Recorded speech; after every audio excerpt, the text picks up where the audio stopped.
Wong urip ning alam donya kuwi mesti kabeh kepengin uripe ayem. Wong nek kepengin uripe ayem, syarat kepengin uripe ayem aja nganti kejebak marang telung perkara. Sing pertama apa? Tolabul ghina fi kasratil mal walakinal ghina fi qanaah.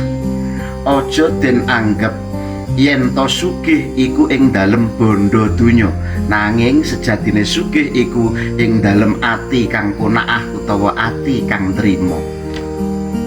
Kekayaan seseorang itu tidak bisa dilihat dengan harta bendanya, tetapi yang kaya sesungguhnya itu adalah mempunyai hati yang qanaah, sifat sing trima.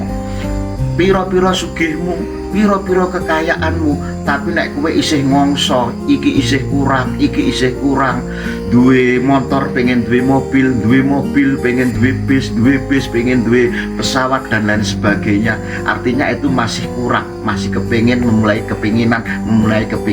Tapi kalau dia mempunyai hati yang qanaah, yang terima, yang cukup di dalam hatinya, berarti itu orang yang kaya yang sesungguhnya. Yang nomor 2, tolabul adah binikmah walakinal adah fi badani sehat. Ojo den anggap yen nikmat iku ing dalem perabot, tapi sejatine nikmat iku ing dalem badan kang sehat.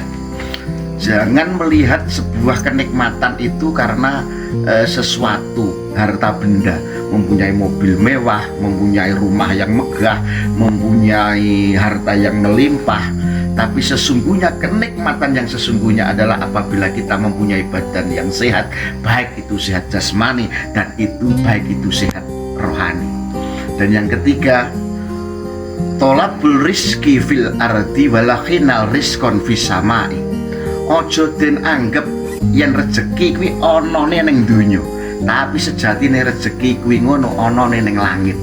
Mulane menungso diwenangake apa? Dungo mengetuk pintu langit untuk kita nyuwun ngersani Allah Subhanahu wa taala supaya kita diberikan rezeki yang melimpah, dan insya Allah kita termasuk orang-orang yang selalu mendapatkan rezeki dari Allah Subhanahu wa taala.